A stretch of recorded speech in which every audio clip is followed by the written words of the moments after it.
You can't call all fundamentalists as good or all fundamentalists as bad. Fundamentalism is the strict adherence to orthodox religious beliefs and traditions. Maybe he's referring to an old edition of Oxford Dictionary, I don't blame him. But according to the latest edition of Oxford Dictionary, it says that fundamentalism means strictly adhering to the ancient or fundamental principles or doctrines of any religion, especially Islam. I'm a religious person, but I'm not a fundamentalist in any sense of the word. I'm proud and I'm happy to be a fundamentalist Muslim. These three things I think are important in our own context. Firstly, an interpretation of the scriptures. Apparently the problem seems to be that every religion has a book.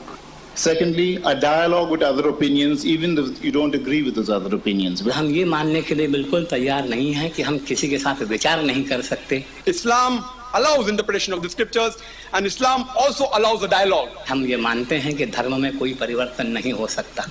You cannot make any changes in the revelation of God Almighty and in the Sahih Hadith. You cannot make any changes in the Quran or in the Sahih Hadith. But where it comes to Islam, the Sharia law, if the Quran does not mention about that particular problem, or if the Sahih Hadith does not mention that particular problem, you have to get an ijma, ijtihad. You have to get a common gathering of the learned people, and you can pass a new resolution. We can now have the question and answer session. There are a couple of rules to be observed. The speakers will have to stand up, identify themselves, and give the name of their publication. Because I expect a fusillade of questions, I think it should be one question per person. The question preferably should be directed to one particular speaker. And as I mentioned before, please be brief and do not try to give the answer to your own question. That should be left to the four eminent gentlemen who enlightened us to a great detail. So, fire away. Yeah. My name is Javed, and I'm not from any publication. I just happened to read your advertisement in Times of India, and I thought I'll spend a good afternoon here. In any case, my question is directed to Mr. Dr. Zakir Naik. But before that, I want to clarify a point said by Mr. Sahani, who said that Taslima has been quoted wrongly. In any case, if you could see the 31st January 94 Time magazine issue reported by Mr. Fazan Ahmad, there she has said that the sun revolves around the earth. Okay, and I mean, how can we believe such unscientific thing if it is in the Quran? And secondly, she has blamed Islam for the high rate of female infanticide in Bangladesh. I mean, I think these are... Is it in the Quran? Can you clarify?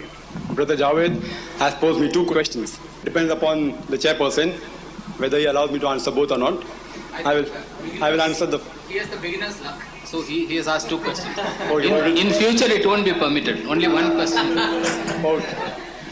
The first question he said was in the Time magazine, which happens to be one of the most authentic magazines in the world. I do agree it was reported on the 31st of January that she said that Quran mentions that the sun revolves around the earth.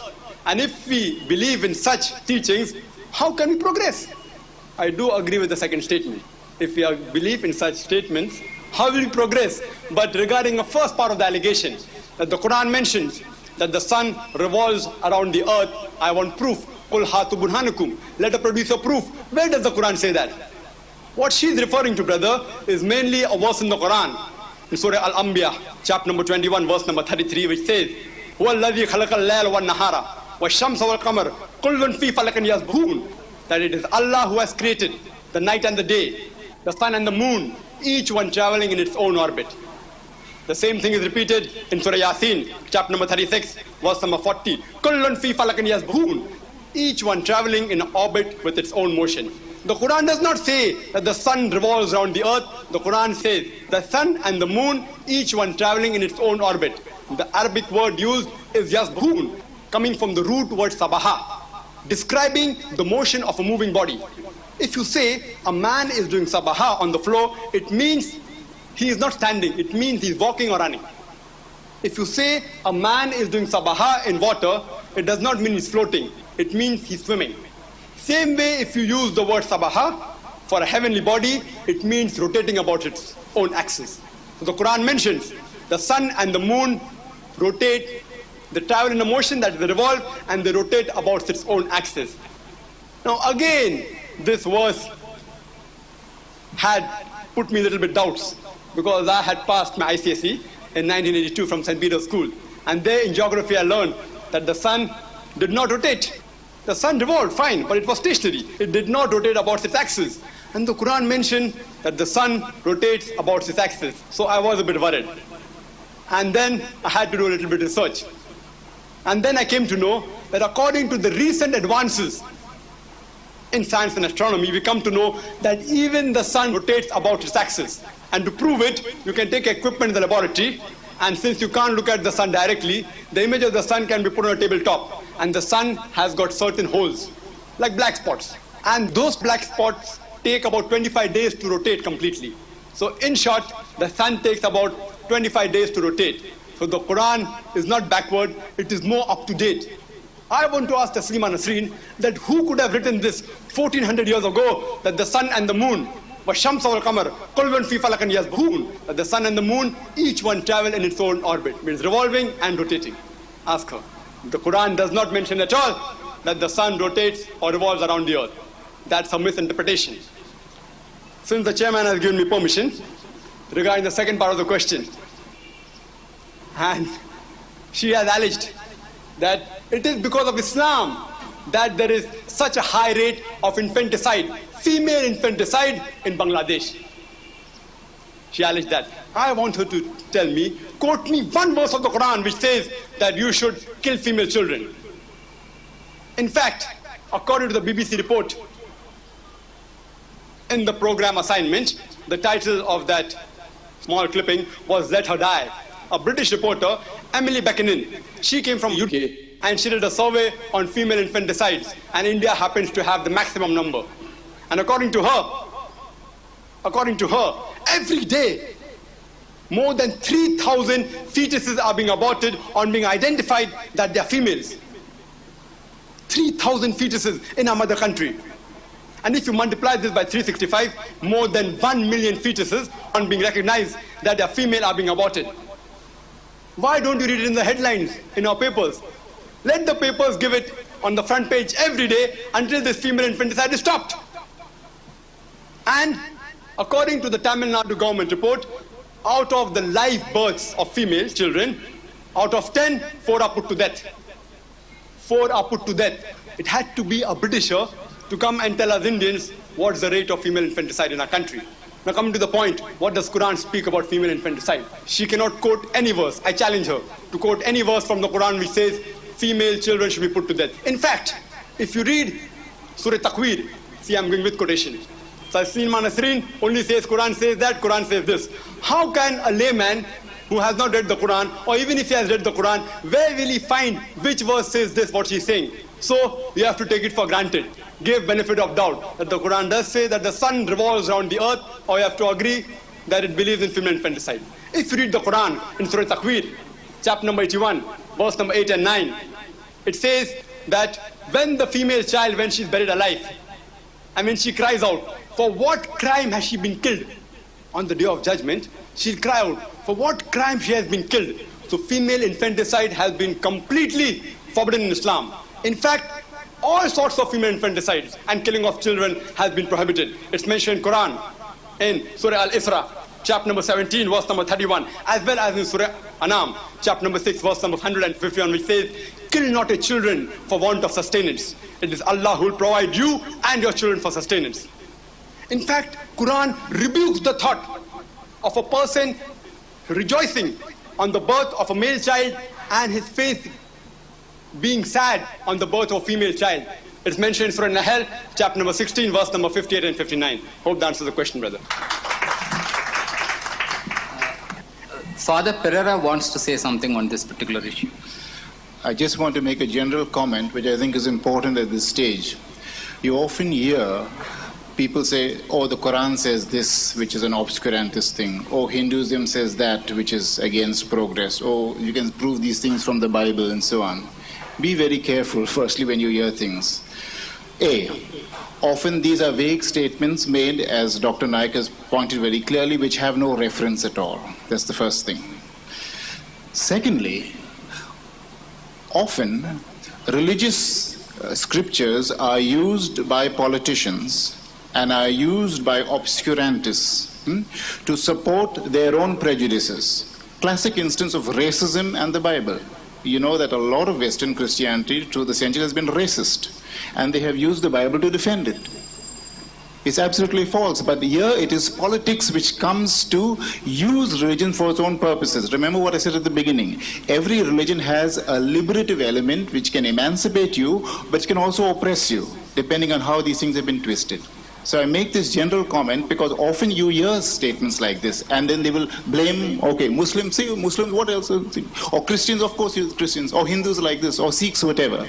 Be very careful, because this is the typical kind of prejudice, actually, which only, as it were, creates turbulence and does not help to clear any doubts. More questions?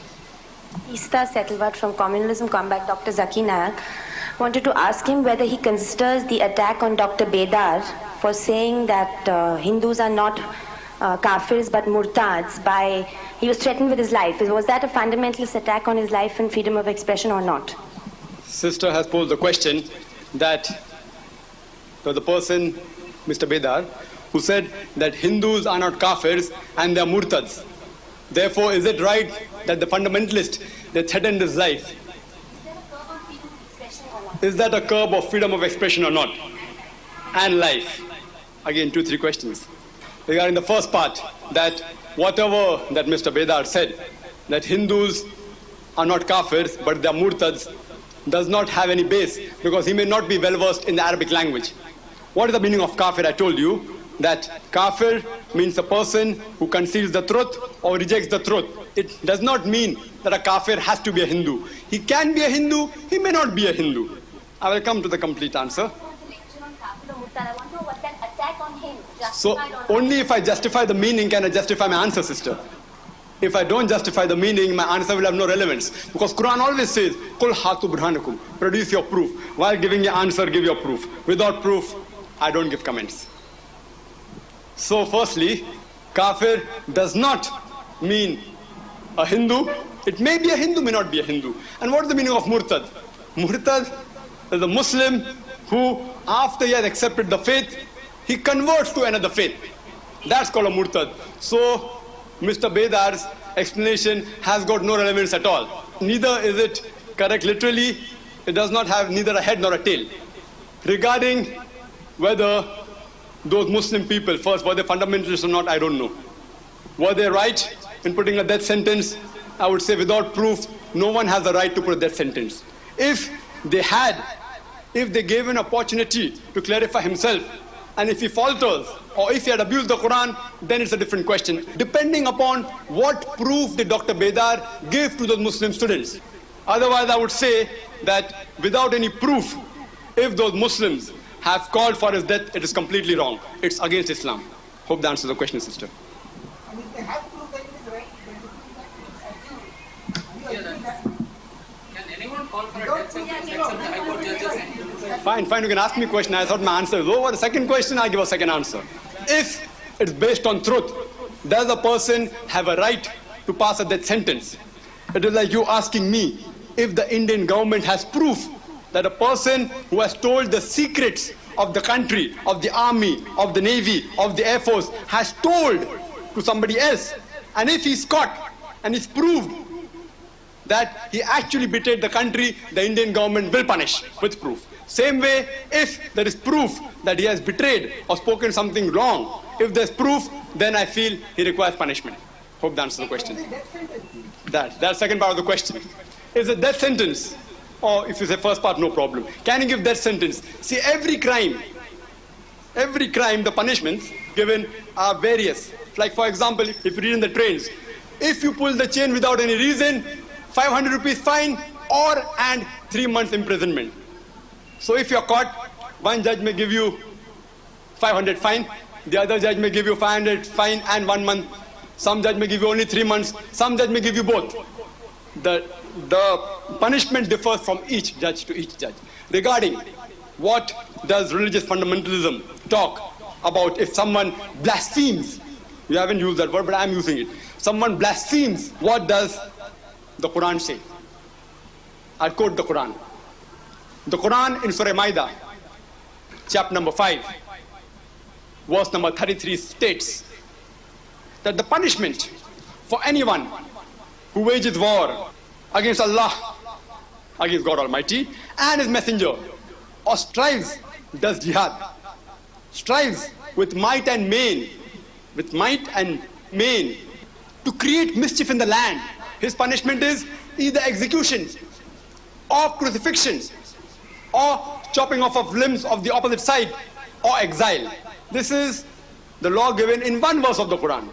Other verses say that if possible, you speak with Udu ila sabili rabbika bil hikmah wal mawizatil hasna wajadilhum billati ahsan. It is said in Surah Nahl, chapter number 16, verse number 125. Invite all to the way of thy Lord with wisdom and beautiful preaching, and argue with them, and debate with them, and reason with them in ways that are best and most gracious. If you ask me, what would I do to Taslima Nasreen, since Quran gives so many options, I would say I would call her for a public debate.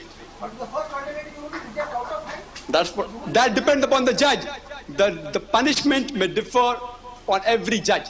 Every punishment, if enough proof is given, if you read, since you asked, the topic is religious fundamentalism, if you refer to the Bible says, and Father can correct me if I'm wrong, in the 3rd book of the Old Testament, in Leviticus, chapter number 24, verse number 16, it states that any person who blasphemeth the name of thy Lord, he should certainly be put to death. Certainly be put to death. And the congregation, Father, if you want the Bible is available here. If you think I'm misquoting, I'm quoting verbatim. Father, from whichever version you want, whether the King James version or the Douay version. I'd like to complete the quotation. If you're a fundamentalist Christian, you have to follow the Bible. The Bible says in Leviticus, chapter number 24, verse number 16, that anyone who blasphemeth the name of thy Lord, he shall certainly be put to death. And all the congregation shall surely stone him, even the stranger.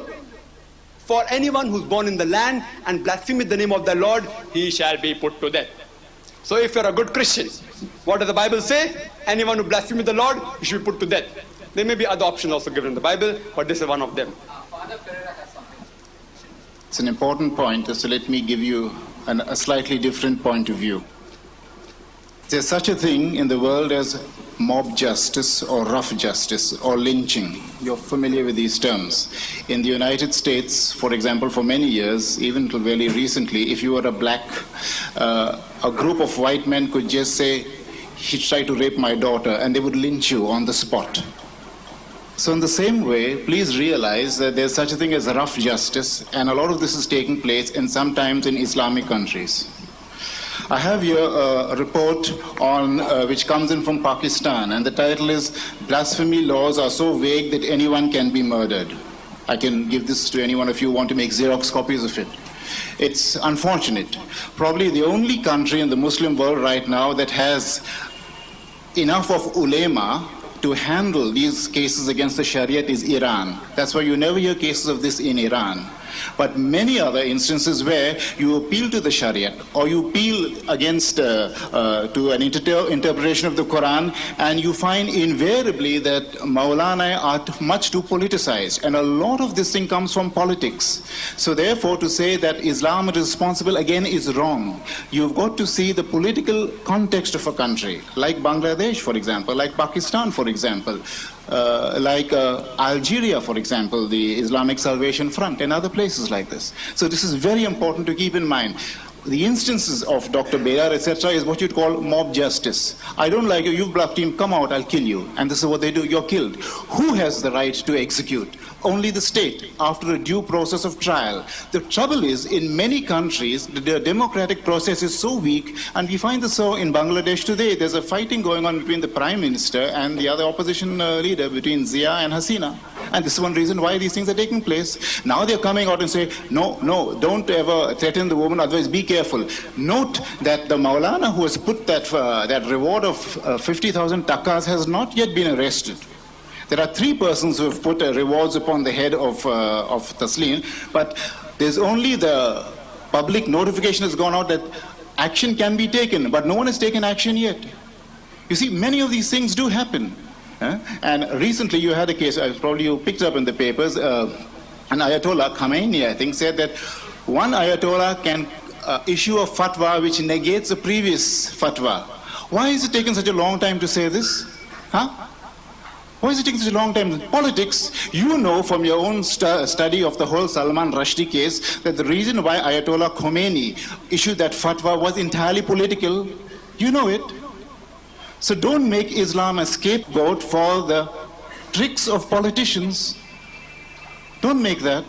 Christians have done this, plenty of examples of that. Hindus have done this, plenty of examples of that. Muslims are doing it, plenty of examples. Sikhs have done it, all right.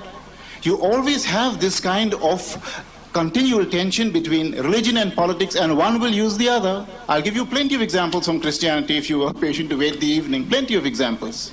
You see? So it's important to keep these 2 things in mind. Rough justice, one thing, and there's no way in which we can excuse this kind of thing. But unfortunately, governments are too weak to enforce it, and that's why you have what you have. Mr. Wagle. Doctor Nayak ने debating skills तो बहुत सारे दिखाए हैं। मैं उनसे हाँ या ना में जवाब चाहता हूँ। तस्लीमा के खिलाफ जिन लोगों ने फतवा इशू किया, उस अमानवी फतवे का आप समर्थन करते हैं या निषेध करते हैं? Only one word. Brother has asked me the question that do I agree with the death sentence given by certain people, whatever it is, maybe 2, 3 or 4, do I agree with the death sentence given on the head of Taslima Nasreen? In one word, believe me brother, I'm a Muslim fundamentalist. Fundamentals of Islam do not allow me to give the answer in one word. Do not allow me. That's right, I'm telling you I will not answer, because I will have to call her in the court of law, and after I've examined her, after I've integrated her, and after she's given an equal opportunity to support herself, after she has been given an equal opportunity to support herself, can the death sentence be passed? Otherwise, no, I have not met her. I have not met her. If you have contacts, you can get in front of me. I can't. Islam does not give me the permission, brother. Thank you very much. Thank you. I'm not exactly a full-time journalist, but Dr. Naik, do you think the people who have given this punishment, announced, pronounced, whatever, have given her that opportunity? Brother has asked the question that have those people who have passed the death sentence, have they given her opportunity to clarify herself? I don't know. I don't know. Believe me, I don't know. Maybe, may not be. I don't know. I read in the papers, the news keep on altering. No, see, I'm speaking the truth. How do I know? I don't know personally. I read in the papers. In one paper it mentions she's 29 years old. One paper she's 31. One paper says 39. One paper says she's a plain MBBS doctor. The other paper says she's a gynecologist. The other paper says anesthetist. You ask me what is she, I say I don't know. तो व्यास से पूछना चाहता हूँ कि बहुत सारे doctor नायक से हुए, इनसे पूछना चाहता हूँ कि इन्होंने हिंदू धर्म के बारे में बहुत सारी बातें कही, सनातन हिंदू धर्म के बारे में, और हिंदू धर्म में रिफॉर्म्स हुए क्योंकि हिंदू धर्म का सनातन हिंदू धर्म का मन बड़ा उदार था, इसे उन्होंने कहा। मुझे उनसे इतना ही पूछना है कि जो चारवाक से लेकर फुले आगरकर तक सारे रिफॉर्मिस्ट हुए, उन्हें जो तकलीफें झेलने पड़ी, वो हिंदू धर्म के उदार मन की निशानी है या नहीं? चारवाक से कहां तक? अभी आज तक भी लीजिए आप। इसका सीधा उत्तर यह है, मैंने पहले अपने वक्तव्य में कह दिया था कि वैचारिक विरोध के आधार पर शारीरिक कष्ट किसी को दिया जाए, इसका पहला उदाहरण गांधी हत्या का है। चारवाक को हम लोग बृहस्पति का अवतार मानते हैं। सावित्रीबाई फुले पर भी पत्थर फेंके गए थे। गांधी हत्या पहला उदाहरण नहीं है, शंभुक का भी पहले उदाहरण है। हाँ, आगर घर की तो शव यात्रा निकाली गई थी। देखिए ये सारे उदाहरण अंग्रेजी शिक्षा के आने के बाद के हैं, इसलिए इन सब की जिम्मेदारी मैं अंग्रेजी शिक्षा को मानता हूं। एक शंभुक का उदाहरण आप छोड़ दीजिए, एक शंभुक का उदाहरण आप छोड़ दीजिए। मैंने कहा वैचारिक विरोध के आधार पर, वैचारिक विरोध का जहां तक चारवाक का आपने नाम लिया, आप इतिहास में कहीं नहीं बता सकते। फिजिकल टॉर्चर तो हर रिफॉर्मिस्ट को किया गया है। आप मुझे बताइए चारवाक पर कौन से अत्याचार है और आप किस इतिहास के आधार पर कहना शंभुक चाहते के बारे में थोड़ा सा एक्सप्लेनेशन दीजिए। पहले आप चारवाक को वापस ले लीजिए, फिर मैं शंभुक का उत्तर हर रिफॉर्मिस्ट को फिजिकल टॉर्चर किया गया है आज तक। जो जहां तक मैं अयोध्या तक बोलता हूं कि अयोध्या के बारे में बात करने वाले जो लोग हैं और हिंदू धर्म में जो खराब नीतियां है या खराब अंधश्रद्धाएं है उनके खिलाफ बोलने वाले आज के जो आज तक के नए नौजवान हैं अंधश्रद्धा निर्मूलन समिति के, उनको भी फिजिकल टॉर्चर का सामना करना पड़ा है। यही मैं आपको कहता हूं, क्योंकि ये आपकी बात सच नहीं है कि रिफॉर्मिस्ट को कोई तकलीफ नहीं दी गई और सिर्फ डिबेट चलाया गया या डायलॉग चलाया गया। फिजिकल टॉर्चर तो हुआ ही है और इसके तो इतने सारे उदाहरण हैं, आप इतिहास पढ़ के वो ढूंढ निकाल सकते हैं। आपने चारवाक से प्रारंभ किया, मेरी आपसे प्रार्थना, या आप बोले या मैं बोलूं, मेरी आपसे प्रार्थना है कि चारवाक को किस प्रकार का कष्ट दिया गया ये आप किसी इतिहास के आधार पर हमें बता दीजिए, तो मैं आपके प्रश्न का उत्तर देने का या अपने विचार को सुधारने का दोनों प्रयत्न करने के लिए मैं तैयार। I am always open for rectification and correction. तो कोई मुझे बता दे कि चारवाक के इतिहास में कहाँ ये मिला हुआ है, या कम से कम आप स्वीकार करेंगे चारवाक को नहीं दिया गया कोई भी शारीरिक दंड, बाद में हुआ। चारवाक का इतिहास ही मिटा दिया है ना, चारवाक को कुछ मालूम नहीं। चारवाक इतना लंबा जाने की जरूरत ही नहीं है ना। ज्ञानेश्वर है, तुकाराम आहे, मालूम ही नाही क्या किया। ज्ञानेश्वर आहे, तुकाराम आहे, ज्ञानेश्वराला वाईट टाकलं, तुकारामाला तर काय केलं, चारवाक पर्यंत जायचं कशाला? मैं इस आक्षेप से सहमत नहीं हूं कि चारवाक का इतिहास मिटा दिया गया है, क्योंकि चारवाक को आप कृपा करके शांति से विचार कीजिए। चारवाक को हम लोग बृहस्पति का अवतार मानते हैं और चारवाक के नास्तिकवादों के जो सिद्धांत हैं वो बराबर तब से आज तक चले आ रहे हैं। और जहाँ तक मेरी भारतीय इतिहास की जानकारी है वहाँ तक चारवाक को या उनके अनुयायियों को, जैसा कि मैंने कहा अंग्रेजी शिक्षा प्रणाली आने के पहले तक वैचारिक विरोध के आधार पर कोई उनको तकलीफ दी गई हो ऐसा मेरी जानकारी में अब तक नहीं है। अगर आप प्रमाणों के साथ कोई बात दें तो मैं या तो उसका उत्तर दे सकूंगा या मैं अपने विचार सुधार सकूंगा, मुझे इसमें कोई आपत्ति नहीं है। अच्छा, शंभुक पर अगर आप चाहें। The speaker I think has made his stand quite clear. I think we should go for other questions. My name is Javed Anand. I'm from Communalism Combat. Dr. Nayak has said repeatedly that the punishment for any crime depends on the gravity of the crime, and he has specifically talked about the American state and once about the Indian state, and saying for treason, if any official of the government of India, employed by the government of India, or any official employed by the government of the United States reveals the secrets of the states which compromise the integrity and sovereignty of that state, then he should be punished to death. And is there anything wrong in that? Or there has to be some punishment that follows. That is my impression. I stand corrected. Yes. Having said this, he then proceeds to make the point that Taslima Nasreen, for example, he says that there are so many contradictory reports in various papers that he can come to no conclusion whatsoever. Maybe he is also in doubt as to whether any Maulana has or has not passed a fatwa against Taslima Nasreen. But it seems to me that contained in that argument also is that if Taslima Nasreen has said anything against the Quran, because that is her firm belief, just as it is a firm belief of many other people that Quran is the word of Allah, then she can be tried by numerous authorities, including by Dr. Zakir Naik himself. If Taslima Nasreen were here today, he will know her age, he will know whether she is a gynecologist, whether she believes in Islam, etc., etc. At the end of which, he can pronounce some punishment for her, which could also mean chopping off opposite limbs or head or exile, or those four options is given. Now, if there are to be many centers of jurisdiction, I mean many people, whether it's a mullah or a pandit or a Shankaracharya or a pope or whatever it is, who can simultaneously decide what crime for what punishment, then I have a question.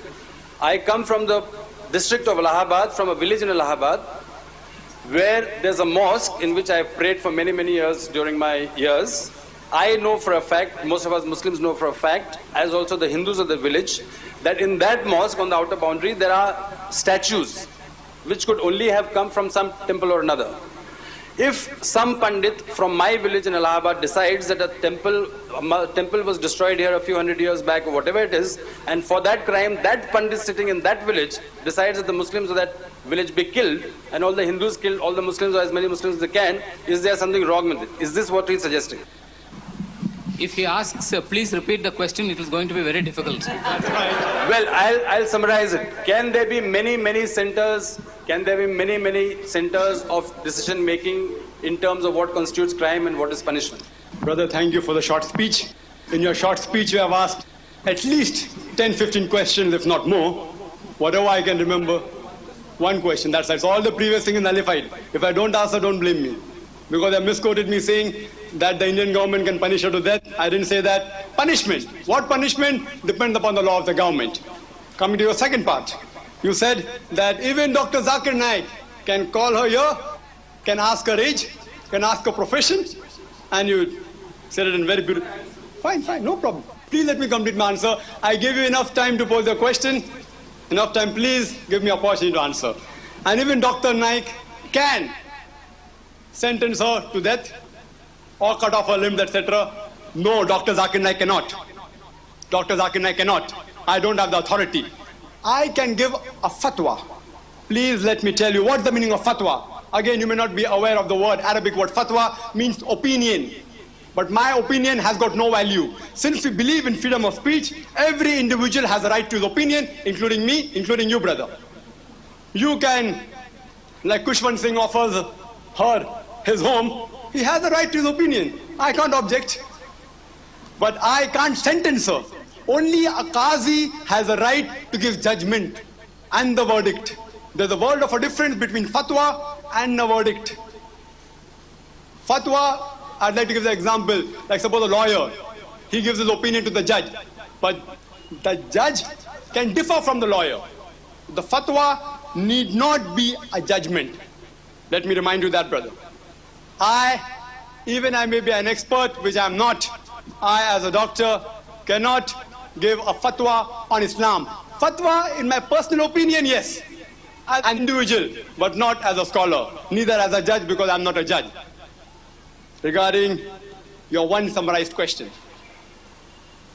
that can, and if I've forgotten the question, you can repeat, brother, that can the same crime have different punishments, or can different centers be set up for punishment? Correct, brother?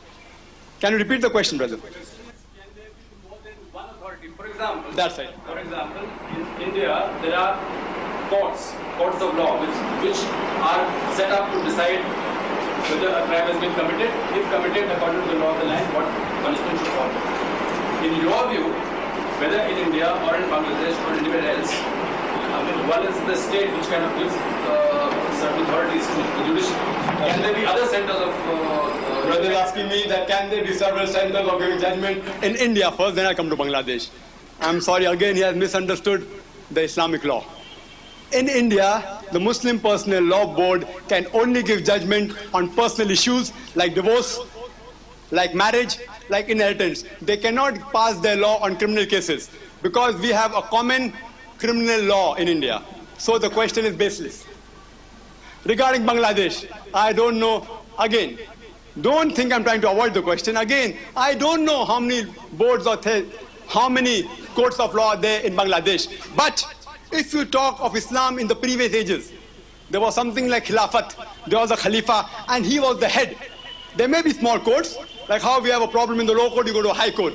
If you have a problem in the high court, you go to Supreme Court. So there, the Khilafat, the main court was him. He was the Khalifa, he appoints the main chief judge, like how we have Supreme Court. If there are any small courts falters, you can go to the chief one. But today, the Khilafat has been abolished. But maybe countries may be having their own way of low court, high court, Supreme Court. You have to analyze the history of the country. Hope that answers the question, brother.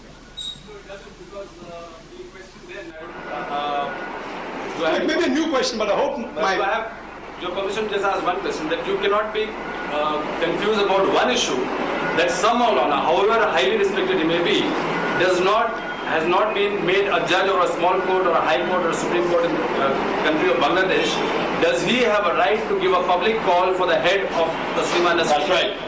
If you had heard my answer correctly, with attention, you would have got the answer. I said everyone, including you and I, have the right to give fatwa. Fatwa means opinion. Please let me complete. He gave a fatwa. His opinion was that to call for the head of Taslima Nasreen. So you defend that? Bangla takas. Anybody who kills Taslima Nasreen will get died. It's a call. It's not a defense. That's right. Now 50,000 takas have just come now. First, your question did not include that. I'll answer to that. Please let me answer, brother. Then I'll give you an equal opportunity with the permission of the chair. Does anyone have the right to call for anyone's head, even if it be a fatwa or opinion? Even while giving opinion, you cannot slander anyone, neither can you abuse anyone. If it's an Islamic country, a person, Taslima Nasreen, can sue that Maulana, saying that he... Please let me complete, sister. See, I'm not interrupting your questions, so if you please not interrupt my answer, it will be better. I'm just giving a general opinion of Islam. Please, sister, if you allow me. She has a right if it's an Islamic country. I don't know how far is Bangladesh an Islamic country, how far are they following the laws of Islam, I don't know. Maybe they're following, maybe they're not following. So she has a right, if she thinks that the death sentence put on her head is wrong, she has a right to take him to an Islamic court, if there is one, and sue. But let me link your answer with the comment laid down by the learned speaker, Father Pereira. He made a comment that it is very easy to frame anyone in the blasphemous law and sentence that person to death. Or taking the example of Taslima Nasreen, that it is not very easy, as easy, Father Pereira has said, because if you produce a witness in the court of law, if the crime is a small crime, 2 witnesses required. If the crime is great, 4 witnesses. And if any of those 4 witnesses falter, believe me, if any of those 4 witnesses falter during cross-examination, all 4 of them receive 80 lashes each. 80 lashes. It's not that easy. It's not as easy as we take an oath in the court of Indian government. मैं सच कहूँगा, सच के सिवा कुछ नहीं कहूँगा, and then you can lie. It's not that easy. You receive 80 lashes each, and believe me, it's very difficult to bear those lashes. It's not as easy as Father Pereira has made it sound. Hope that answers the question, brother. Yes. No, I think we should. Dr. Nayak, Sajid Rashid Urdu times. हम लोग एक ऐसे मुल्क में रहते हैं जहां पर बहुत सारे फिरके के, बहुत सारे संप्रदाय के लोग रहते हैं और उसका अपना एक कॉन्स्टिट्यूशन है जिसने लोगों को सजा देने का अपना एक मयार मुकर्रर किया है। ऐसे देश में रहते हुए क्या आप किसी को किसी भी किस्म की तज़हीक कुरान की मजम्मत के लिए या उसकी गलत कहने के लिए क्या आप वो इस्लामी सजाएं तजवीज़ करेंगे जो इस्लाम में कही गई है, और क्या वो यहाँ पर इस मुल्क में जिसका अपना एक कॉन्स्टिट्यूशन है क्या वो सही हो सकती हैं? Brother has again asked a similar sort of question, that since we have different religions, can every religion follow their own law? Or suppose if anyone has abused the Quran, can you follow the Islamic law? Again, brother, let me clarify. Wherever the criminal law is in any country, you take, whether Saudi Arabia, whether Iran, whether Pakistan, whether America, whether England, whether India, the criminal law has to be common. The civil law can change. The civil law can change. The criminal law in Saudi Arabia is same whether Muslim or non-Muslim. In India, the criminal law is same whether Muslim or non-Muslim. So you cannot have a different criminal law.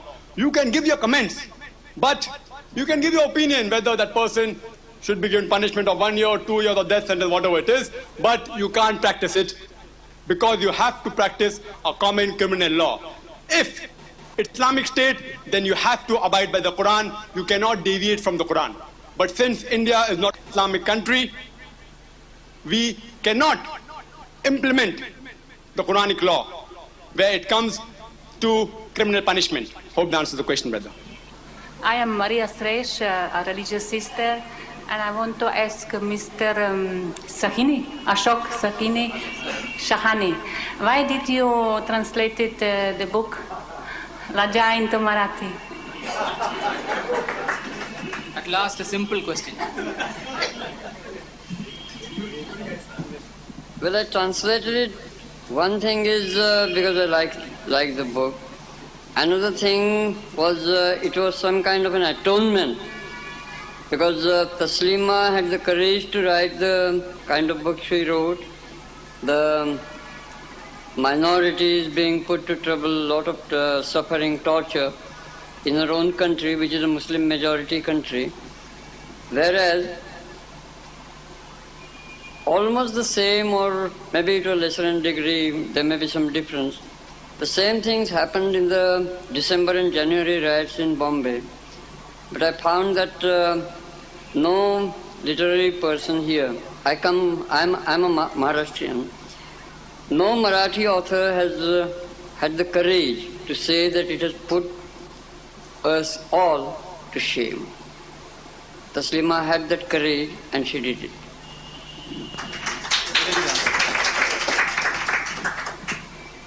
Question to Dr. Zakir Naik.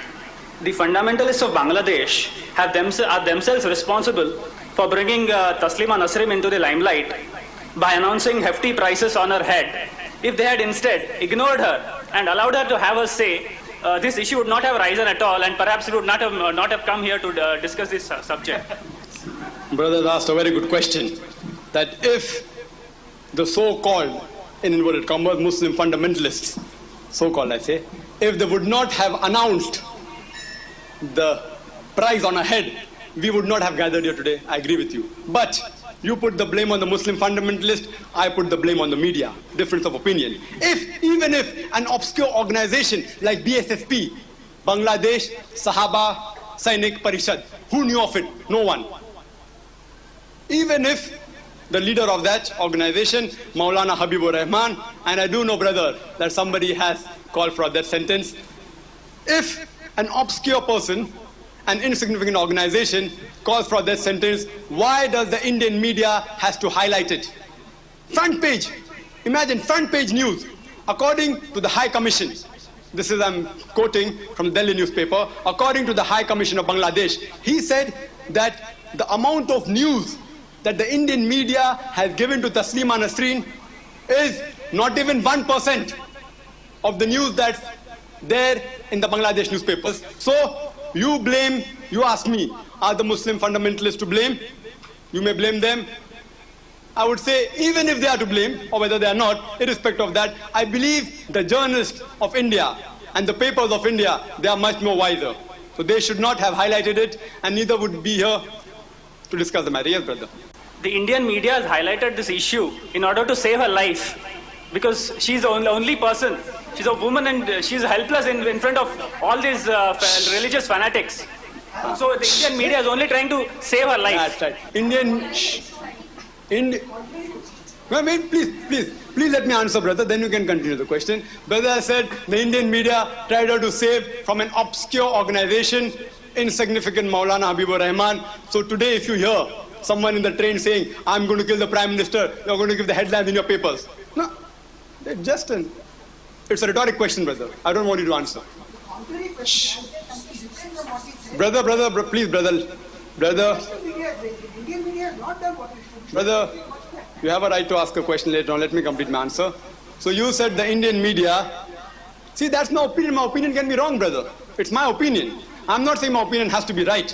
Some people in the audience may agree with my opinion, some people may not. So I feel that any insignificant person, suppose if maybe the call was given by the leading organization, then you have to think over it. I'm not commenting on the ban. I'm not commenting on the death call whether it's right or wrong. I'm saying, why did we have to give it headlines? Because for sensationalism. That's what I say. That's my opinion, brother. If you like it, you can take it. If you don't like it, you can refuse it. That's my opinion, brother. I'll just add a correction. The call for the sentence to Taslima Nasrin is not that insignificant as he is trying to make out. The call has been given officially by the political party Jamaat-e-Islami in Bangladesh. I'm Professor Hamza Virani. I would like to ask Brother Ashok Sahani that you said that this journalist, they have put life of Taslima Nasrin in problem. and he says that Indian media is trying to save the life of Taslima Nasreen. So first you say, as a journalist, I don't know whether you are a journalist or not. No, good. So some journalists, they have put the life of Taslima Nasreen in danger, and he says that journalists are trying to save the life of Taslima Nasreen. I want to know what is right. Whether they have put her in problem or they are trying to take out her from the problem. The problem is not that simple, of course. The problem is a bit complicated in the way, meaning the fundamentalists in Bangladesh had been itching for Taslima's head for a long time, even earlier to the interview that she gave to Statesman. And if you ask me my personal opinion, they might have been misled by a wrong idea of nationalism.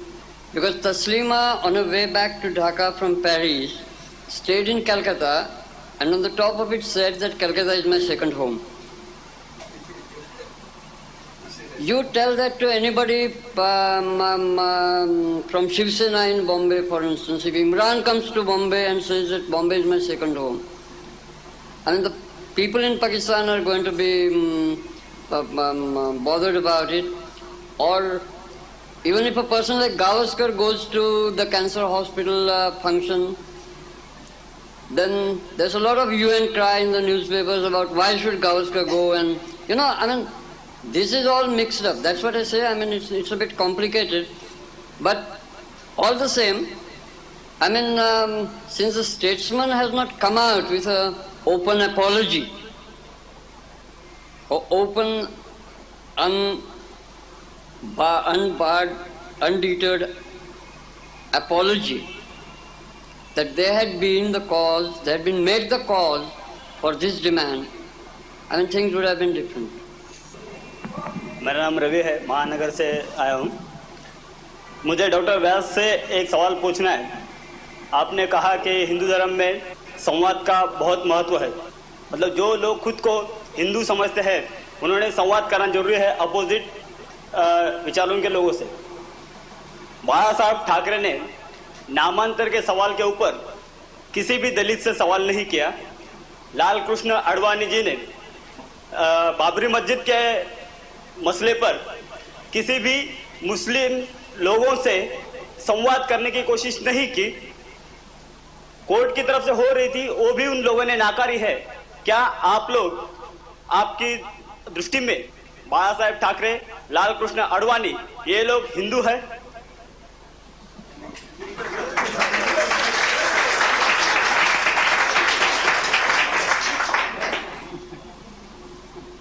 सबसे पहले मेरी प्रार्थना यह है कि it's better that we discuss principles and theories then we discuss persons and events, क्योंकि फिर प्रश्न ही आ जाएगा। मैं हिंदू धर्मशास्त्रों की जिम्मेदारी लेने के लिए तैयार हूँ। संसार भर के सारे हिंदुओं के कार्यों की जिम्मेदारी मैं नहीं ले सकता। हिंदू धर्मशास्त्रों में कहीं अगर ये बताया गया हो, एक मिनट, हिंदू धर्मशास्त्रों में कहीं अगर ये बताया गया हो कि जो आपके विरुद्ध विचार वाले हों या जो आपके विचारों को स्वीकार न करें, उन सबको आप मार डालिए या उनके अंगच्छेद कर दीजिए, उनको देश निकाला दे दीजिए, ऐसा धर्मशास्त्रों में कहीं उल्लेख हो तो आप हमें बताइए, उस पर मैं विचार करने के लिए तैयार हूँ। किन्होंने क्या किया व्यक्तिगत रूप से, कौन क्या कर, और खासकर आपने जो प्रश्न पूछे हैं बिल्कुल राजनीतिक पार्टियों के बारे में। आज की भारत की राजनीति इस प्रकार की है कि मैं उससे दूर रहना ही पसंद करूंगा। हालांकि किसी भारतीय नागरिक के लिए या संसार में किसी नागरिक के लिए राजनीति से एकदम दूर रहना बड़ा कठिन है। फिर भी एक बात भी मैं कहना चाहूँगा कि आप स्वयं अपने आप से ही पूछ लीजिए, या ये इस प्रश्न का सबसे ज़्यादा सही उत्तर लाल कृष्ण अडवाणी या बाल ठाकरे साहब भी दे सकते हैं कि सनातन वैदिक धर्म के हिंदू धर्मशास्त्रों के अनुसार वे अपने को हिंदू मानते हैं या नहीं। मैं कौन होता हूँ निर्णय देने वाला। हाँ, इतनी देर में चुप रहा। एक बात मैं जरूर कहना चाहूँगा, हो सकता है अब तक मैं भ्रम में रहा। नाइक साहब ने जो कहा कि फतवा का केवल ओपिनियन होता है, ये आज मैंने जाना। अब तक हम लोग ये समझते थे कि फतवा माने किसी धर्माचार्य के द्वारा या किसी उच्च अधिकारी के द्वारा कोई जो आदेश दिया जाए उसको फतवा कहते हैं, ऐसा मैं अब तक समझता था। हो सकता है मैं भूल में रहा हूँ। तो ये मेरी भूल हो सकती है, इसलिए मैं ये निवेदन करूंगा कि किसी व्यक्ति विशेष के बारे में मेरे पर्सनल ओपिनियन का कोई उपयोग नहीं है। यहाँ हम विचार ये कर रहे हैं कि हिंदू धर्मशास्त्रों के अनुसार विरुद्ध विचार वालों के साथ क्या व्यवहार होना चाहिए। वहाँ जब संवाद की बात आती है तो मैंने आपको पहले ही बताया कि हमारे यहाँ पहले हमेशा पूर्व पक्ष और फिर उत्तर पक्ष रखा जाता है। आप ये जानते हैं कि दयानंद सरस्वती के समय तक शास्त्रार्थों की धूम मची रहती थी। दयानंद सरस्वती शायद प्रारंभिक सुधारकों में से, जिनको सुधारक लोग कहते हैं, धर्म में परिवर्तन करने वाले जो माने जाते हैं, उनमें दयानंद सरस्वती प्रारंभिक लोगों में से थे। आप अच्छी तरह से जानते हैं कि दयानंद सरस्वती के जीवन में और उनके पश्चात भी लगभग 50 वर्षों तक सनातनियों में और आर्य समाजियों में स्थान स्थान पर, शहर शहर में, गांव गांव में शास्त्रार्थ होते रहे। पुस्तकें छपती रहीं, सैकड़ों और हजारों पुस्तकें छपती रहीं।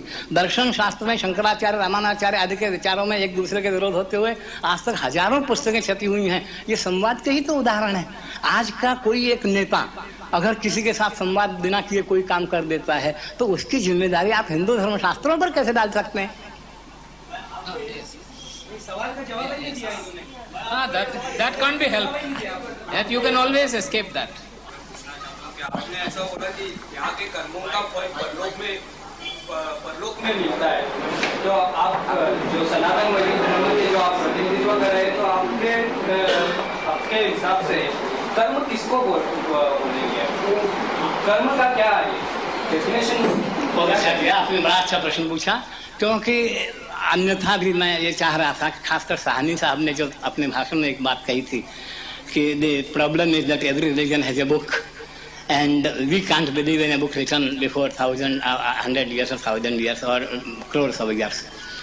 सबसे बड़ी बात यह है कि मेरा निवेदन यह है कि you are at full liberty not to accept any religion and remain unreligious.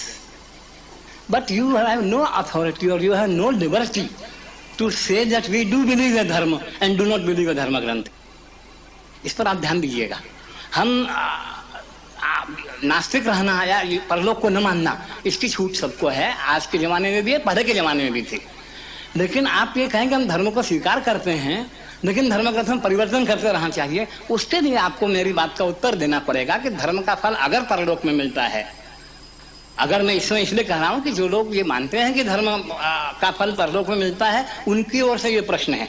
अगर आप ये मानते हैं कि धर्म का फल परलोक में नहीं मिलता, धर्म का फल ईश्वर नहीं देता, तो धर्म कौन सी चीज है जिसको आप मानना चाहते हैं? धर्म है क्या चीज? अब मैं आपके प्रश्न पर आता हूं कि कर्म किसे कहते हैं। जहां तक हिंदू धर्म शास्त्रों का प्रश्न, हो सकता है कुछ अन्य संप्रदायों में ऐसा हो कि आप 7-6 दिन कुछ भी करें, एक दिन किसी पूजा गृह में जाकर पूजा कर लें तो आप धार्मिक बने रह सकते हैं। कहीं ऐसा हो तो मैं नहीं जानता। हिंदू धर्म शास्त्रों में जहाँ तक प्रश्न है, हमारे यहाँ प्रातः काल से लेकर रात्रि तक और रात्रि से लेकर प्रातः काल तक 24 घंटे 12 महीने और जीवन भर शरीर, इंद्रिय, मन से जो कुछ चेष्टा, जो क्रिया हम करते हैं वो सब कर्म है और वो सब धर्मशास्त्र के क्षेत्र के अंतर्गत आता है। मैं किसी को किस दृष्टि से देख रहा हूँ ये भी एक कर्म है। अगर मैं अच्छी दृष्टि से, पवित्र दृष्टि से देख रहा हूँ तो मैं पुण्य कर रहा हूँ। अगर मैं अपवित्र दृष्टि से किसी पर को देख रहा हूँ तो पाप कर रहा हूँ, उसका भी फल मुझे मिलेगा। इसलिए कर्म को आप किसी एक सीमित क्षेत्र में कभी नहीं बांध सकते। शरीर, इंद्रिय, मन और बुद्धि, इन सब के जो भी प्रयत्न हैं वे सारे प्रयत्न कर्म हैं और ऐसा कोई प्रयत्न नहीं होता जिसका फल केवल यहाँ मिलकर रह जाए। हर कर्म का फल कुछ न कुछ यहाँ के बाद भी मिलता है। जिनको ईश्वर पर विश्वास न हो, जिनको परलोक पर विश्वास न हो, उनसे हम अलग बात कर सकते हैं। आज का मंच मैं समझता हूँ उसके लिए नहीं है। हम ये नहीं कहते जो ईश्वर को नहीं मानते उनको हम एकदम छोड़ देंगे, हम उन पर भी विचार करने के लिए तैयार हैं और तर्कों के आधार पर। शास्त्र को छोड़ दीजिए, किसी शास्त्र को आप कुरान को मत मानिए, पुराण को मत मानिए, वेद को मत मानिए, बाइबल को मत मानिए, फिर भी हम तर्कों से और युक्तियों से ईश्वर को सिद्ध कर सकते हैं, ऐसा हमारा विश्वास है। आप कोई अलग बैठक उसके लिए बुला सकते हैं। लेकिन जो ईश्वर को मानते हैं उनके लिए हमेशा यह प्रश्न है कि जो कुछ कर्म हम कर रहे हैं उसको कोई देख रहा है। हम अकेले में कभी, मैं 2 मिनट के लिए लेना चाहूँगा, मैं अकेले में, हमारे यहाँ प्रसिद्ध है कि एक गुरु ने अपने शिष्यों को पूरा अध्यापन करने के बाद फल दे दिए, जाओ एक एक फल ले जाओ, ऐसी जगह खा लो जहाँ कोई न देखता हो। जब वे वापस आए तो किसी ने कहा कि मैं एक बंद कमरे में, मैंने कमरा बंद कर लिया, खा लिया। किसी ने कहा मैंने पानी में जाकर खा लिया, किसी ने कहा जंगल में जाकर खा लिया। एक शिष्य आया जिसने कहा गुरुजी मुझे ऐसी कोई जगह मिली नहीं जहाँ कोई न देख रहा हो, इसलिए मैं फल वापस लेकर आ गया हूँ। तो ये भावना अगर मनुष्य में है कि हम जो कुछ कर रहे हैं उसे कोई अवश्य देख रहा है और आज अगर हम छूट गए तो भी आगे फल मिलेगा, तो ही समाज में व्यवस्था ठीक रह सकती है। मैं एक बात और कहना चाहूंगा कि धर्म थोड़ी देर के लिए मान लीजिए कि काल्पनिक हो, मान लीजिए, हम नहीं मानते काल्पनिक, हम तो अत्यंत सत्य मानते हैं, पर जैसे कार्ल मार्क्स ने कहा कि धर्म अफीम की गोली है, थोड़ी देर के लिए हम मान भी नहीं कि अफीम की गोली है, तो भी समाज की सुव्यवस्था के लिए वही अफीम की गोली परम आवश्यक है। आप भ्रष्टाचार निवारण नहीं, जो भ्रष्टाचार आएगा उसको आप कहाँ रोकेंगे? How long you can go police और पुलिस। आज सारी व्यवस्था इसलिए हो रही है कि परलोक और ईश्वर पर से लोगों का विश्वास हट गया है, धर्म पर से लोगों का विश्वास हो गया है, हट गया है, केवल अपनी बुद्धि पर लोगों को विश्वास है। अगर मैं अपराध करके पुलिस से बच सकता हूँ या पुलिस को घूस खिलाकर बच सकता हूँ या अंत में न्यायालयों में भी कुछ उपद्रव करके या कुछ भी करके, मैं नाम नहीं लेना चाहता, मैं अगर बच सकता हूँ तो अपराध करने में कोई दोष नहीं है। ये बुद्धिमत्ता की बात है। ज्यादा बुद्धिमान जो होते हैं वो ज्यादा अच्छे उपाय सोच करके अपने को बचा लेने का प्रयास करते हैं और बचते हैं, इसलिए वो सोचते हैं बच गए।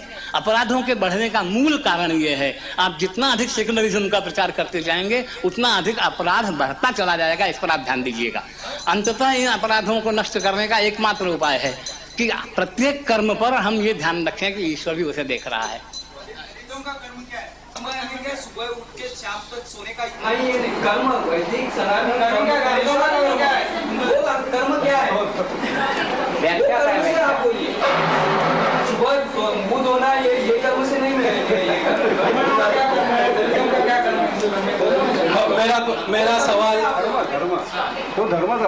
मेरा सवाल डॉक्टर व्यास से है। आप सनातन धर्म को रिप्रेजेंट कर रहे हैं यहाँ पर, और आपने कहा कि धर्म के अंदर कोई एडिशन नहीं होना चाहिए, और मैं आप अच्छा आपने नहीं कहा, मुझे आप ये बता सकते हैं कि किसी सनातन धर्म के किसी शास्त्र में हिंदू वर्ड लिखा हुआ है या ये लिखा हुआ है कि ये हिंदू धर्म भी कोई आने वाला है? अगर ये नहीं है तो ये सनातन धर्म में ये हिंदू वर्ड कहाँ से आया, और ये हिंदू वर्ड सनातन धर्म से किस तरह से रिलेटेड है और वो कहाँ से आया हुआ है? पहली बात ये है कि हिंदू शब्द आप जो समझ रहे हैं कि वो पारसियों के या फारस वालों के आने के बाद हिंदू शब्द हमारी जाति के लिए प्रचलित हुआ, वो थोड़ा आपका भ्रम है। कालिका पुराण आदि कुछ ग्रंथों में हिंदू शब्द का पहले से हिंदवो विंध्यमावेशन वहाँ स्पष्ट उल्लेख है। हिंदू शब्द की उत्पत्ति आपको संस्कृत के पुराने कोशों में मिल जाती है। हिमालय से लेकर इंदु सरोवर तक एक प्रथा रही है, शब्द किसी का पहला शब्द और अंतिम शब्द, पहला अक्षर अंतिम अक्षर मिलाकर पूरा शब्द बन जाता है। आज भी ये प्रथा अन्य भाषाओं, डॉक्टर में DR लिख देते हैं, डॉक्टर का पहला अक्षर D, अंतिम अक्षर R, DR का मतलब डॉक्टर, MR का मतलब मिस्टर। वैसे हिमालय से लेकर इंदु सरोवर पर्यंत का जो देश है वो हिंदू देश है, इसलिए हिंदुओं का जो स्थान है वो हिंदुस्तान है, ऐसा उल्लेख पुराणों में और उसके कुछ प्राचीन साहित्य में मिलता है। नंबर 1।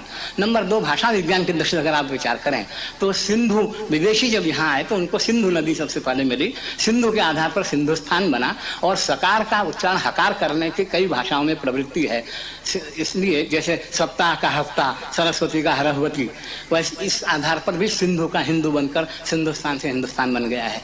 और ये मैंने कभी नहीं कहा कि कोई एडिशन नहीं होना चाहिए, मैंने ये कहा कि जो मूल शास्त्रों के सिद्धांत हैं उन सिद्धांतों में परिवर्तन करने का हमें कोई अधिकार नहीं है, क्योंकि फल देने वाले हम नहीं हैं, इतना ही मैंने कहा है। I'd like to make a comment. I'd like to make a comment. Very briefly. Just very briefly. Only 10 minutes. Regarding the question said by the brother to Dr. Vyas, he has given a correct definition of the word Hindu, and he said that Hindu is a person living in India, in Hindustan. But that's a geographical definition. If you agree with that definition, even I am a Hindu.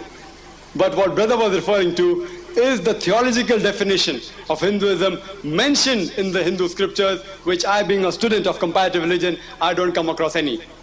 This definition has also been agreed by Swami Vivekananda, that Hindu is a geographical definition, meaning those people living on this side of the Indus Valley civilization. By that I'm a Hindu. But the religion should be called a Vedantist religion, those who follow the Vedas.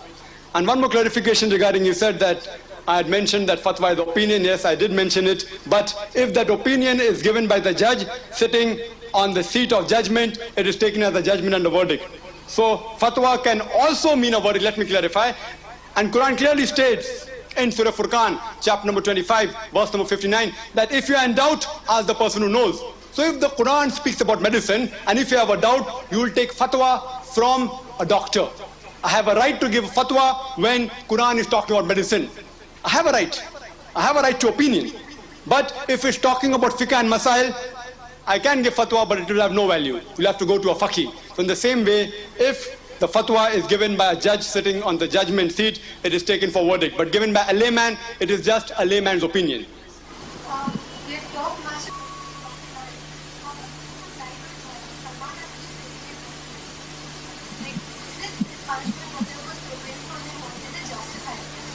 Sister has asked a similar question. She said, we have talked enough of Taslima Nasreen Zajja. Now we're going to talk on the satanic verses, which I can give a lecture on that, which I don't intend doing. Regarding the verdict, again it comes to the same thing as I mentioned earlier, the verdict does not change. Same. But if you want me to throw some light on the satanic verses, I do agree that Salman Rushdie has abused our beloved Prophet Muhammad, may peace be upon him. He has abused his wives, etc., who are the al-Mu'mineen, the mothers of all the Muslims. He has. But what I fail to realize that why hasn't some scholar thrown some light on what else has written on that book, which I will give my opinion. Why I'm giving the opinion? Because I have read that book, Satanic Verses. I have read that. If you want to read, you can go to London or America. There's a copy freely available. I had been to London and America. Just giving a gist on what Salman Rushdie, besides he abusing the Muslim characters, he has even abused his protectors. The London people, the British government who have protected them, he has abused them. On the very first page, or you could say the first page of the first chapter, actually it's page number 3, he has abused the Londoners. He says, London Bhai, the first page of first chapter, that's page number 3. London Bhai, and he abuses. I can't use that word, believe me, I can't use that word. I tried to use that word when I'm having a dialogue or debate with a priest while I was quoting the Bible in Deuteronomy, chapter number 23, verse number 2, which says, the dash, I don't want to say the word, the dash, shall not enter the congregation until the 10th generation. If you want to know the exact word, I'll just give a small, brief joke that when there was a party going on, everyone who wanted something on the table did some rhyming. So the Duke said, Queen so fine, pass the wine. The one person whose English pronunciation is not bad, and he wanted to have some custard. So he said, Duke the dash, pass the custard. So now you know what the word is. If you don't know, you can refer to the Bible. It is mentioned 3 times. And Salman Rushdie used that word 29 times. 29 times. Imagine.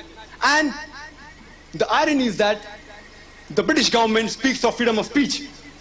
According to an article in the Daily News in London, 22nd of May, 1989, there was a big article called for ban.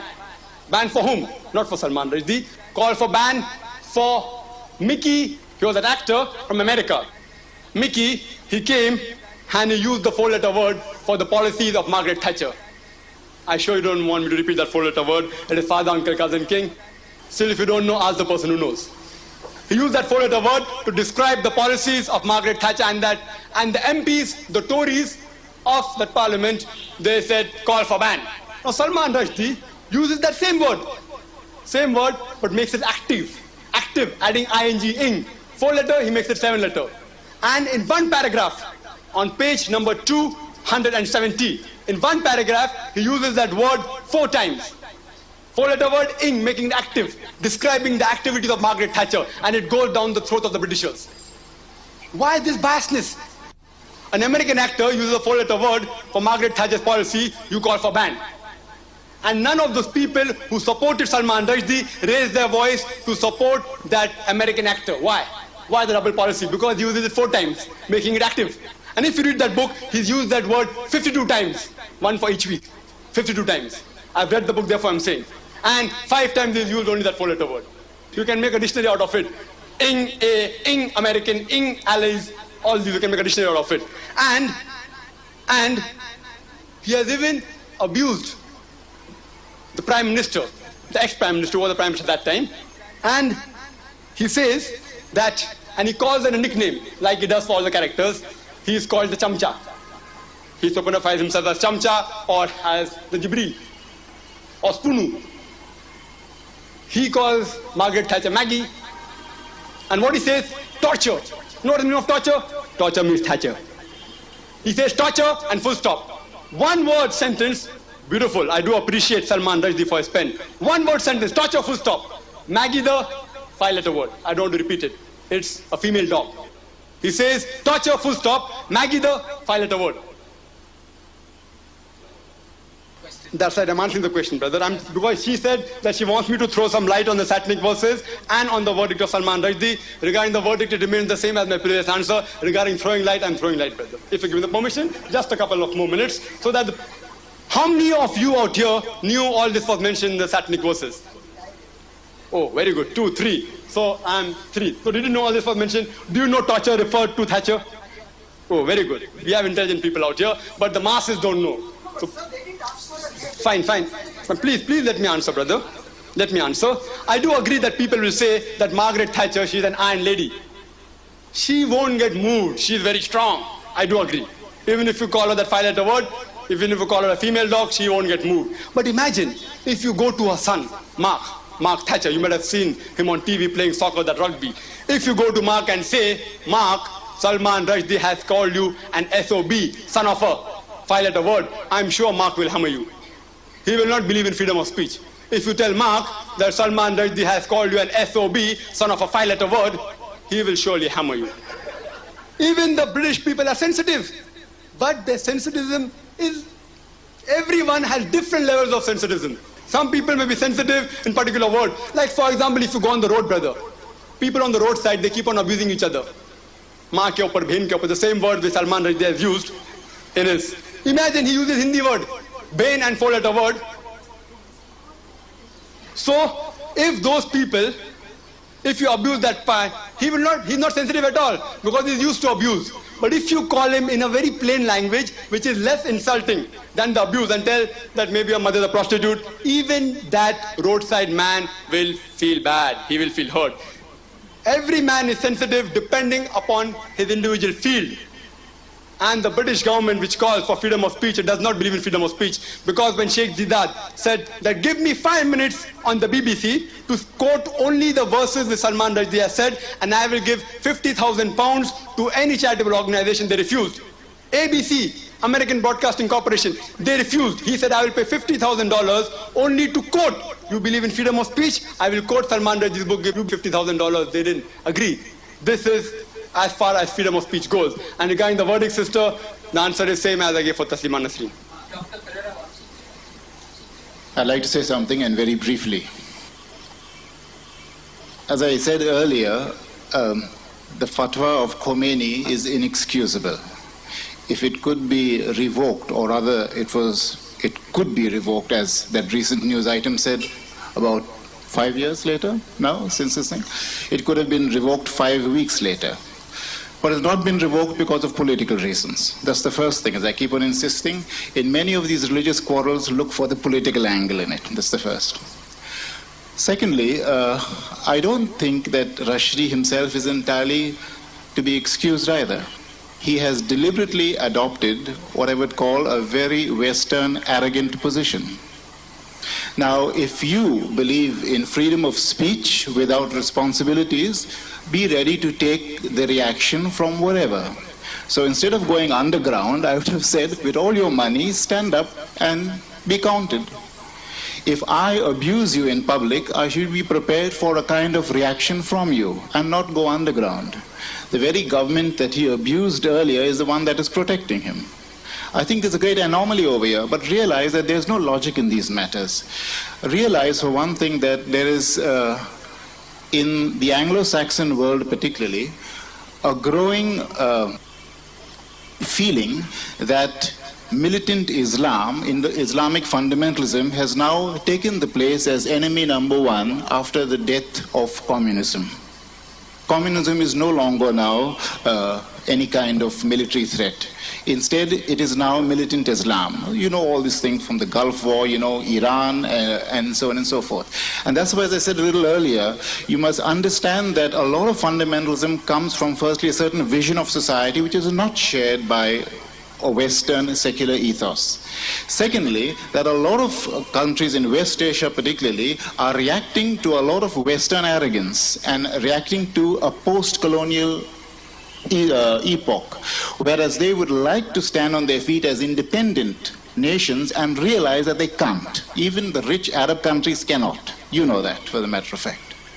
So understand that a lot of these gut reactions to Rushdie as a symbol, or George Bush as another symbol, or Israel as another symbol, all these things come in a vast and very complicated global scenario in which now Islamic fundamentalism is the latest whipping boy, which earlier, for example, it would have been Russia, the Soviet bloc, and so on. Enough. This is positively the last question. Yeah. Yeah, you can be. We've been talking largely about Taslima, and I think it's a little out of proportion. Because last year in Bombay, we had a situation when the Illustrated Weekly of India published an article on Shivaji, and the Times of India first time apologized. My question is that copies of the Times of India were gone. There was a threat of suppression of freedom of expression in a different fashion. It was imminent threat, death threat. In some sense, are we not living in a self-curtailed sort of parallel fascist state in India, where Shivaji, who was not a religious hero, for example, today has become one, and there are numerous other examples. Whereas obviously the Taslima case are more glamorous and also more violent because of the death threat. But isn't this top-level Maharashtrian papers even supported the action and saying that Shivaji has to be revered?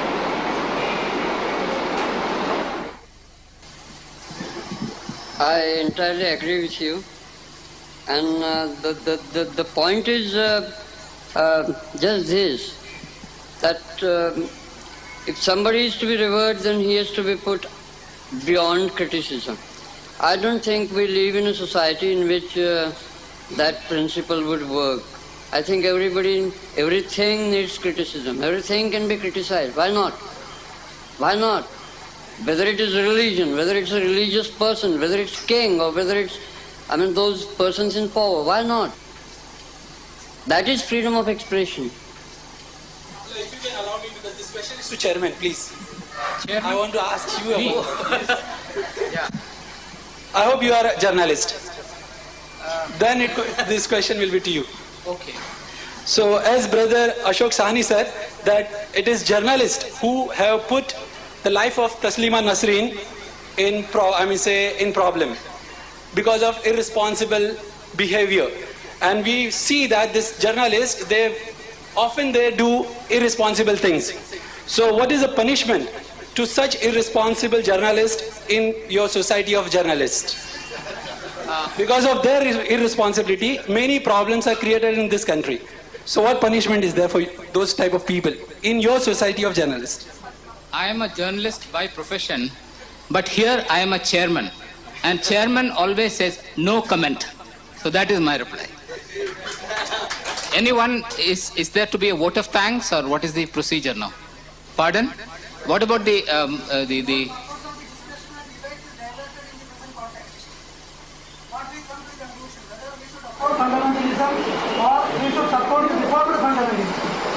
one last question on karma, because I think being Indians, we are so fond of karma.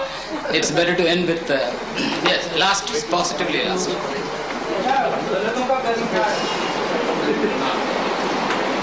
पहला निवेदन ये है कि हिंदू धर्म शास्त्रों में दलित नाम का कोई शब्द नहीं है. ये अंग्रेजों का दिया हुआ डिप्रेस्ड का अनुवाद के रूप में चल पड़ा है. हमारे यहाँ भाइयों के समान एक बड़ा भाई, एक छोटा भाई, अग्रज और अंत्यज, ये शब्द हमारे यहाँ चल रहे हैं. अब रही बात ये कि उनका क्या कर्म है, माने आप अगर ये जानना चाहें ब्राह्मणों, क्षत्रियों, वैश्यों, शूद्रों, इन सब के अलग अलग क्या कर्म होते हैं, तो मैं संक्षेप में इतना ही कहूँगा कि कुछ धर्म या कुछ कर्म ऐसे हैं जो मानव मात्र के लिए समान हैं. धृति, क्षमा, दमः, अस्तेयम, शौचम, इंद्रिय निग्रह, इस प्रकार के मनु के बतलाए हुए कुछ धर्म ऐसे मानव मात्र के समान हैं. फिर कुछ कर्म ऐसे होते हैं जो एक एक व्यक्ति के लिए अलग अलग हो सकते हैं. वो एक एक व्यक्ति के लिए अलग अलग कर्म हो सकते हैं. उनको कृपा करके आप इस दृष्टि से नहीं देखें कि ये छोटा है या ये बड़ा है, ये अच्छा है या ये बुरा है, ये सम्मानजनक है या अपमानजनक है. समाज के धारण के लिए सभी के सभी कर्म परम आवश्यक होते हैं. समाज के धारण के लिए कोई कर्म ऐसा नहीं है जो अनावश्यक हो या जिसको हम छोटा या अपमानजनक समझें. एक बात मैं और कहना चाहूँगा. मैं एक वैद्य हूँ. किसी भी हॉस्पिटल में, किसी भी दवाखाने में, मैं केवल 2-3 मिनट लूँगा, किसी भी हॉस्पिटल में या किसी भी दवाखाने में ये व्यवस्था नहीं होती कि पेशेंट जाए और अपने आप दवा चुन ले। सब जगह यह होता है कि पेशेंट को जाकर किसी डॉक्टर के सामने अपने को पेश करना पड़ता है, डॉक्टर उसका निदान करता है और वो उसको बतलाता है कि तुम इस दवा से अच्छे होगे, ये दवा तुम लो। हिंदू धर्म में ठीक यही व्यवस्था है। हमारे यहाँ जो आप अपने मन से जो करना चाहें वो आप कर लें, वो आपके लिए धर्म हो जाएगा और उसका आपको अच्छा फल मिल जाएगा, ये नहीं हो सकता। आपके लिए क्या कर्म है ये आपका धर्मशास्त्र आपको बतलाएगा, वो कर्म करने पर ही आपको अच्छा फल मिलेगा। इसमें जिसको बंधन लगता हो, इसमें जिसको अपमान लगता हो, इसमें जिसको धर्मशास्त्र के प्रति द्वेष उत्पन्न होता हो, मेरी दृष्टि से वे गलती पर हैं, वे भूल कर रहे हैं। क्योंकि अगर वैद्य के नाते फिर मैं एक उदाहरण दूंगा, मेरे पास 4 रोगी आते हूँ, एक को मैं गोली देता हूँ, एक को काढ़ा देता हूँ, एक को मैं कड़वी दवा देता हूँ, एक को मैं चाटने की च्यवनप्राश जैसी मीठी चीज दे देता हूँ। अगर जब तक मेरी नीयत साफ है कि चारों के रोग दूर करने के लिए मैं प्रयत्न कर रहा हूँ, जिसका रोग गोली से दूर होगा उसको गोली देता हूँ, जिसका काढ़े से होगा उसको काढ़ा देता हूँ, जिसको च्यवनप्राश से होगा उसको च्यवनप्राश देता हूँ, जब तक मेरी नीयत साफ है, मैं सबको अच्छा करना चाहता हूँ, तब तक आप मुझ पर पक्षपात का आरोप नहीं लगा सकते कि उसको आपने चाचन दिया और मुझको काढ़ा क्यों दे रहे हैं। मेरी नियत खराब हो तो आप दोष लगा सकते हैं। धर्मशास्त्र या ईश्वर की नियत में हम कोई खराबी नहीं मान सकते।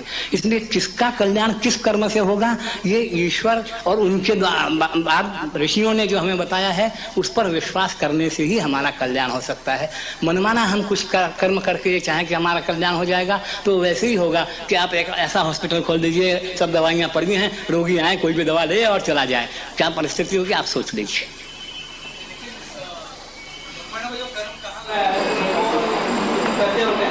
जी ये फिर एक व्यक्तिगत प्रश्न हो गया। माने आप मेरे नहीं पूछ रहे कि मैं उस कर्म को जी तुम्हारा जो क्या कर्म है, तुम्हारे धर्मशास्त्रों ने जो किया है, तुम्हारे धर्मशास्त्रों ने जो बताया, तुम्हारा कर्म क्या वो कर रहे हैं क्या नहीं कर रहे? इस प्रश्न का उत्तर मैं देने को तैयार हूँ। उसके बारे में एक चीज जान लूंगा कि क्या आपने मेरे बारे में जान रखा है कि मैं कौन से कर्म करता हूँ या नहीं करता। अच्छा, दूसरा ये कि ये जानने, मान लीजिए एक बात मैं बता दूं, अगर मैं उन कर्मों को ठीक से कर रहा हूँ तो मेरा कल्याण होगा, अगर मैं उन कर्मों को ठीक से नहीं कर रहा हूँ तो मेरा अकल्याण होगा। इससे ज्यादा जानकर आप या ये सभा क्या करेगी? बस नहीं, वैसे मैं बता दूं, हम लोग आस्तिक एक मिनट केवल आस्तिक होने का दावा करते हैं। हम ये क्लेम करते हैं कि धर्मशास्त्रों के एक एक अक्षर पर विश्वास करते हैं और अधिक से अधिक पालन करने का प्रयत्न करते हैं। 100% पालन करने का दावा मैं समझता हूँ इस युग में कोई नहीं कर सकता, पर मैं व्यक्तिगत रूप से अधिक पालन करने का प्रयत्न करता हूँ। ये आश्वासन आपको देना चाहता हूँ। ब्राह्मण के धर्म है यज्ञ करना, यज्ञ कराना, अध्ययन करना, अध्यापन करना, दान और प्रतिग्रह, 6 कर्म जो ब्राह्मण के बताए गए हैं, उन सबको मैं अपनी ओर से अधिक प्रयत्न करके कर रहा हूँ। ये मैं आपको विश्वास दिला देता हूँ। पर यदि मैं नहीं कर रहा हूँ तो मेरा दोष है, हिंदू धर्मशास्त्र का नहीं। इसका फल मुझे मिलेगा, हिंदू धर्मशास्त्र को नहीं और किसी को नहीं। मैं समझता हूँ इतने से आपको संतोष होना चाहिए। This is positively the last question. To Dr. Zakir Naik, it has been quoted by Taslima Nasreen, as it is said, that woman is your tilt, you may go as you like. Do you like to give any comment on this? Thank you. I do agree that Taslima Nasreen, and I've read the controversial column in which she has mentioned that in the Quran it is mentioned that the women are the tilt. Sorry, it is not the tilt. She has not mentioned that. That's what the Quran mentioned. She has mentioned that for the husband, the woman is the farmland, not the tilt. The Quran mentions the tilt, but it is approximately the same meaning. She has mentioned that it is mentioned in the Quran. She does not give the reference. That for the husband, the wife is the farmland and you can approach them when you like. Along with that, she has said that the women are considered as properties. And she quotes the Quran and saying Surah Imran that the woman, the gold, everything are possession. The woman, the children, the gold and horses are the possession. Again, she is misquoting. She did not give the complete quotation. She was referring to Surah Imran, chapter number 3, verse number 14, which says that the woman and sons, the woman and sons and the gold and silver and the horses branded for excellence and the farmland are possessions which a man is proud of. Which man is not proud of a good wife? Quran says woman, including wife and daughters and son. Which father is not proud of his son? Which husband should not be proud of his wife and which wife should not be proud of the husband if he's good. So where is Quran talking that as though they're properties? And regarding the first question, that Quran mentions that the women are as farmlands, she does not give the quotation. Where are you going to find in the full Quran, where is it mentioned in the Quran that wives are considered as farmland? She is referring to Surah Baqarah, chapter number 2, verse number 223. But for the exact answer, you'll have to refer to the previous verse, Surah Baqarah, chapter number 2, verse number 222, and then come to 223. Verse number 222 quotes that when they ask thee concerning menstrual periods, I'm quoting the Quran, you can check it up. Surah Baqarah, chapter number 2, verse number 222, when they ask thee concerning menstrual periods, tell them it's a hurt and pollution. So do not approach your wife during the periods. Approach them after they're clean. And any doctor will tell you that if you have intercourse during menstrual periods, it will hurt the wife, and besides that, it will cause certain diseases. It will be harmful for the wife as well as for the husband. So Quran is very scientifically based, telling do not approach your wife when during the menstrual courses. And then the verse continues. The next verse, Surah Baqarah, chapter number 2, verse number 223 says that your wives are like the tilth. Approach your tilth when you like, and approach them in the way Allah has ordained you. Quran is saying, don't approach in the time of the menstrual period. Otherwise, you have to be good to them whenever like. You can approach them whenever they like. They can approach you. So what is the harm in that? She misquotes as though women are like property. This verse is linked with the earlier verse talking about should wife be approached during menstrual period, and the Quran says no. It's a hurt and pollution for both. Hope that answers the question, brother. Friends, we had a very interesting... Oh, I think we had enough. I think we should stop now. Speech had said that if anybody follows secularism, there will be a problem. He is representing Sanatan Dham. That means you want to say Sanatan Dham by the very nature is fundamentalist? No, I can't allow this question because it's already way past time. So we all sit...